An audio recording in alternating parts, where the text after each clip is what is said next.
حضرت علی رضی اللہ تعالیٰ عنہ نے فرمایا، ایسی غربت پر صبر کرنا جس میں عزت محفوظ ہو اس امیری سے بہتر ہے جس میں ذلت و رسوائی ہو۔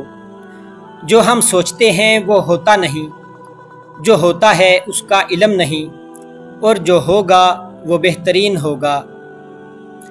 دوست کی غلطی ریت پر لکھو تاکہ پانی اسے مٹا دے، اور دوست کے احساس پتھر پر لکھو تاکہ کوئی اسے مٹا نہ سکے۔ 4 خوبیاں انسان کو باکمال بنا دیتی ہیں: ٹھنڈا دماغ، میٹھی زبان، نرم دل اور چہرے پہ مسکراہٹ۔ جن لوگوں کی تنہائیاں پاک ہوتی ہیں ان کی دعائیں کبھی رد نہیں ہوتی۔ جب رب راضی ہونے لگتا ہے تو بندے کو اپنے عیبوں کا پتہ لگنا شروع ہو جاتا ہے، اور یہی اس کی رحمت کی پہلی نشانی ہے۔ ہمیشہ ایسے شخص کو چنا کرو جو آپ کو عزت دے، کیونکہ عزت محبت سے کہیں زیادہ خاص ہوتی ہے۔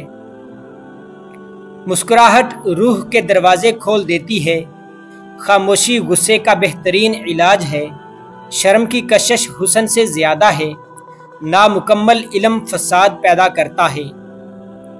جن جسموں پر خواہشات کی حکمرانی ہو وہ گناہوں کی قید سے کبھی آزاد نہیں ہو سکتے۔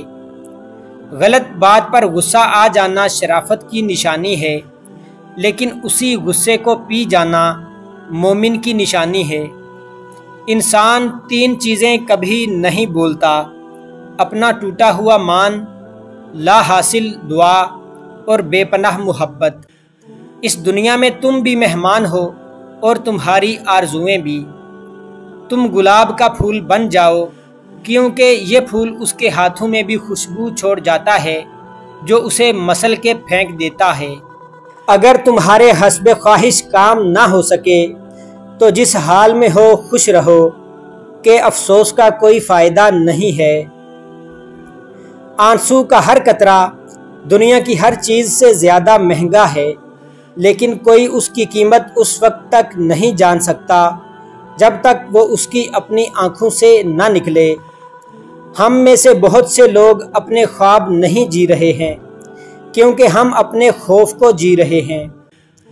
اپنے لیے بہائے جانے والے آنسو کمزوری کے آنسو ہیں، لیکن دوسروں کے لیے بہائے جانے والے آنسو طاقت کی نشانی ہیں۔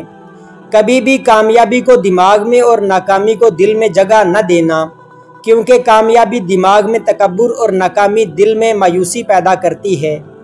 میں اکیلا دنیا کو نہیں بدل سکتا، لیکن میں پانی کے پار پتھر پھینک سکتا ہوں تاکہ بہت سی لہریں پیدا ہو سکیں۔ آپ کے سر میں دماغ ہے، آپ کے پاؤں میں جوتے ہیں، آپ اپنے لیے کسی بھی سمت کا انتخاب کر سکتے ہیں۔ جو شخص ہمیشہ تمہاری خوشی چاہے اس کا اداس ہونا تمہارے لیے فکر کی بات ہے۔ جب لوگ غصے میں ہوں تو ان کی بات غور سے سنا کرو، کیونکہ اصل حقیقت تب سامنے آتی ہے۔ اس سوچ کے ساتھ زندگی میں آگے بڑھو کہ اللہ نے یقیناً بہترین ہی سوچا ہوگا۔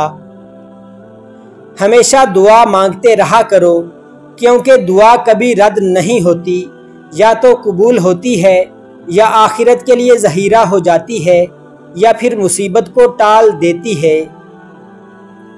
کائنات میں کوئی کسی کا اتنی شدت سے انتظار نہیں کرتا جتنا اللہ اپنے بندوں کی توبہ کا انتظار کرتا ہے۔ اللہ صرف تمہارے راستوں کو موڑتا ہے، تمہاری دعاؤں کو نہیں۔ وہ تمہیں اپنے طریقے سے تمہاری من پسند منزل تک لاتا ہے۔ کسی کو چاہو تو دل سے چاہو، زبان سے نہیں، اور کسی پر غصہ کرو تو صرف زبان سے، دل سے نہیں۔ 3 لوگ جب آپ کے سامنے بات کر رہے ہوں تو انہیں مت روکے: غمزدہ انسان، بچہ اور والدین، کیونکہ ان کا دل بول رہا ہوتا ہے۔ زندگی کے ہر موڑ پر صلح کرنا سیکھو، کیونکہ جھکتا وہی ہے جس میں جان ہوتی ہے، اکڑنا تو مردے کی پہچان ہوتی ہے۔ زیادہ سوچنے سے بہتر ہے کہ استغفار کیا جائے۔ زیادہ سوچنا مشکلات کو بڑھاتا ہے اور استغفار مشکلات کا حل ہے۔ زندگی میں پریشان مت ہوا کرو، کیونکہ ٹھوکر ہمیشہ انہیں لگتی ہے جنہیں اللہ نے تھامنا ہوتا ہے۔ جب تم پریشان ہو تو یہ دعا پڑھو، حسبنا اللہ و نعم الوکیل، پریشانی ختم ہو جائے گی۔ جو شخص اللہ کو پکارتا ہے اللہ اسے غنی کر دیتا ہے، اور جو اللہ کی اطاعت اختیار کرتا ہے اللہ اسے برگزیدہ بندہ بنا دیتا ہے۔ منافقت سے بہتر ہے کہ تم کافر مر جاؤ، کیونکہ جہنم میں کافر کا درجہ منافق سے بہتر ہے۔ اس اللہ سے ڈرتے رہو جس کی صفات یہ ہیں کہ اگر تم بات کرتے ہو تو سنتا ہے، اور اگر دل میں رکھتے ہو تو وہ جانتا ہے۔ جب بھی تم چاہو کہ تمہاری دعا عرش تک پہنچے اور مستجاب ہو جائے تو پہلے اپنے والدین کے لیے دعا مانگو، اپنے راز کو اپنے تک ہی رکھو، کیونکہ جب تک تمہارا راز تمہارے پاس ہے وہ تمہارا غلام ہے، اور جب تمہارا راز دوسروں تک پہنچتا ہے تو تم اپنے راز کے غلام ہو۔ زندگی کے 3 اصول بنا لو، اس سے ضرور معافی مانگو جسے تم چاہتے ہو، اسے کبھی مت چھوڑو جو تمہیں چاہتا ہے، اور اس سے کبھی کچھ نہ چھپاؤ جو تم پر اعتبار کرے۔ تم گلاب کا پھول بن جاؤ، کیونکہ یہ پھول اس کے ہاتھوں میں بھی خوشبو چھوڑ جاتا ہے جو اسے مسل کے پھینکتا ہے۔ رشتہ ہمیشہ وہی کامیاب ہوتا ہے جو دل سے جوڑا جائے، فرصت یا ضرورت سے نہیں۔ کوئی تم سے بھلائی کی امید رکھے تو اسے مایوس مت کرو، کیونکہ لوگوں کی ضروریات کا تم سے وابستہ ہونا تم پر اللہ کی عنایت ہے۔